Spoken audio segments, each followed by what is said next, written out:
Muth. I just like saying that from the last episode. Forgotten Figures, episode 3.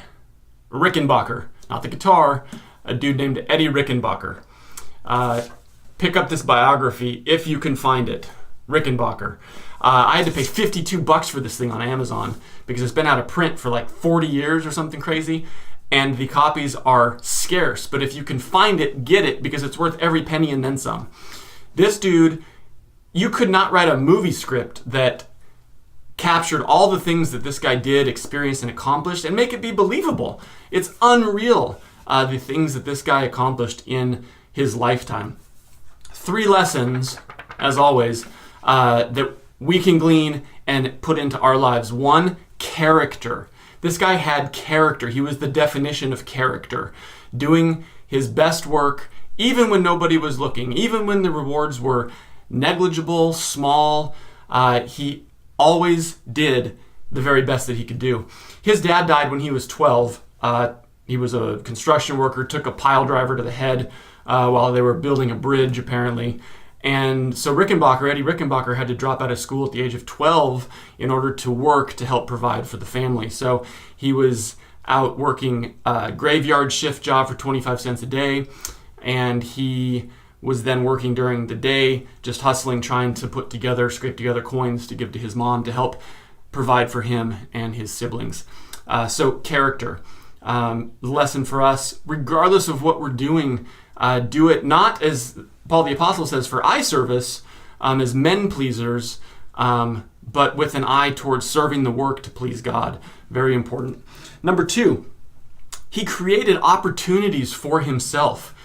Was not a victim. He easily could have fallen into victimhood. Well, my dad died, and well, this happened, and been completely worthless. But he did not succumb to victimhood, and he created his own opportunities. One of my favorite stories in this biography is he went into a warehouse looking for a job, and the owner said, "We're not hiring anybody, son, get out of here," and he dismissed him. Well, Rickenbacker looked around and observed that the warehouse was very dirty. So the owner left to run to some meetings and do some things. Rickenbacker stayed put, found a broom, cleaned the warehouse top to bottom, made it spotless. About 5 hours later, the owner of the business comes back, goes, "Who cleaned up this place?" And Rickenbacker was there to raise his hand and said, "I did, sir. And yes, you do have a job. You need someone to keep this place clean." And the owner of the business hired him on the spot, and he had a job from that day forward with that guy. 3, survival. All caps, underline, bold, survival. It's astounding what this guy survived. He was a race car driver in the early days when people were getting killed from rocks coming flying up from the car in front of you and hitting you in the head and killing you. People were running into trees and dying. He was a World War I fighter pilot who survived numerous air battles, even a crash of his plane. He was later the CEO of Eastern Airlines. Upon landing, their aircraft missed the runway and crashed into some trees during a rainstorm about a mile off the runway. He was in traction for several weeks, survived. Then later in World War II, their plane went down in the Pacific, and he spent 21 days on some rafts with other survivors, living off of a thimble of water a day and capturing a seagull and eating it. Survival.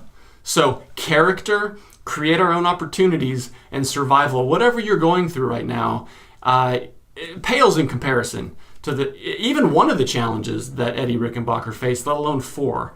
So it should serve to give us some perspective. Again, the links are below to this book. If you can find it, buy it, because, as I said, it's been out of print, and the copies seem to be scarce, worth every penny. I couldn't put it down. And I think you, as a business owner, an entrepreneur, will be inspired to read about this fine gentleman. As always, thank you for watching. I hope you have a wonderful day. Like, subscribe, and share, if you wish, with someone who you think might find encouragement from this. Have a wonderful day.